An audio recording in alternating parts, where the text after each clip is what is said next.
Okay, so for the broccoli quiche, you need 1 pre-baked pie shell, 4 eggs, 1.5 cups of milk. I'm using 2%. 1.5 cups of shredded cheese of your choice. I'm using a mixture of mozzarella and provolone. 2 cups of fresh broccoli cut into pieces. 1 garlic clove minced, 2 tablespoons of butter, and 1 onion chopped. Salt and pepper. Okay, so here's how I made my crust. I put my crust in a pie plate, sprayed with cooking oil, and I went ahead and put it in there. I poked holes in the bottom so that when it puffs up, the air can escape. And I'm adding just dried lentils to the bottom, and that will keep my pie crust from bubbling up on the bottom. Actually, I'm going to dump all those in there. These lentils, dried beans, lentils, whatever, can be used over and over and over for years just for this. But it does keep your pie crust nice and smooth and from bubbling up on the bottom. So I'm going to put this into my oven at 425 for about, I think, right around 10 minutes or so. Okay, so my pie crust is done. It's been in the oven for about 10 minutes. I'm going to go ahead and dump out my dried lentils really carefully because they'll bounce out. Okay, so once your lentils have cooled off, you can put them in a jar. I leave them out here in a bowl so that the air can kind of go through them. Then once they've cooled off, I put them in a jar.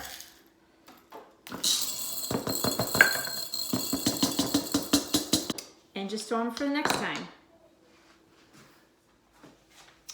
Okay, so the first thing I'm going to do is I've got a preheated pan. I'm going to go ahead and add 2 tablespoons of butter. I normally use olive oil, so but this recipe called for butter, so I'm going to try it with the butter. But you can use olive oil if you'd rather. I'm going to go ahead and put in my onion.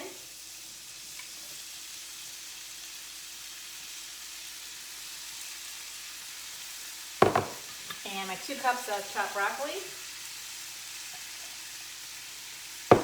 And my 1 clove of fresh garlic that's been minced.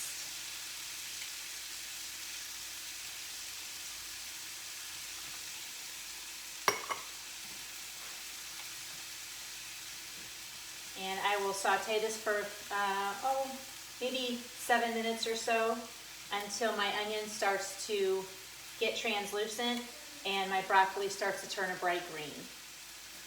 Okay, so it looks like my onions are kind of translucent and my broccoli is turning a bright green. I'm going to add a little salt and pepper.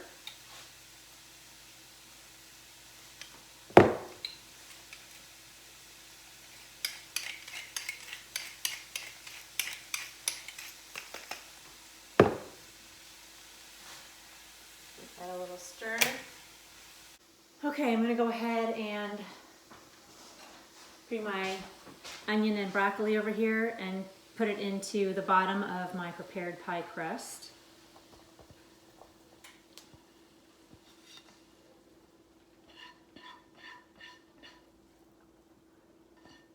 Smells delicious. Now this recipe called for another additional teaspoon or tablespoon of melted butter in the filling, but I'm trying to make it a little bit healthier, so if it's not necessary, then I'm not going to add it. So I'm not going to add that extra tablespoon of butter.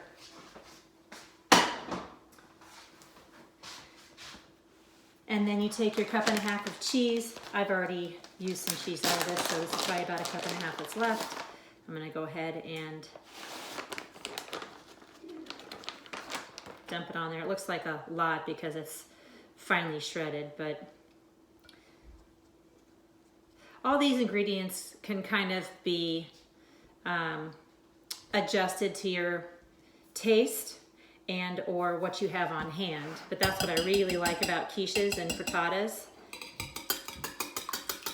add my milk into my eggs mixture.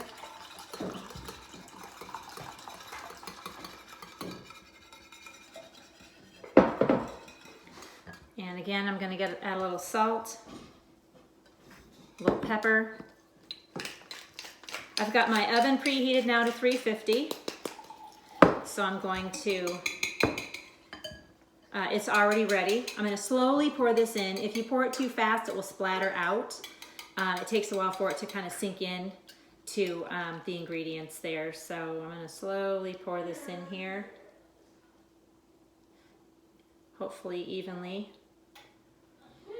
around everything. All right.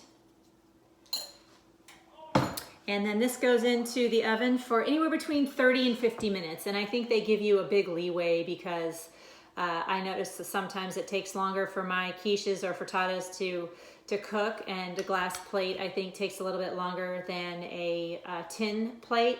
So I'm going to put this in the oven for about 30 minutes and then I'll check it. You'll know when it's ready when you put a clean knife in the center and it comes out clean with no moisture on the knife blade. The quiche is out of the oven and oh, it smells so good. So the quiche freezes pretty well, so I got my quiche, I cut it into 8s. You can cut it into 6s or 8 servings. I cut mine into 8s because sometimes we have other,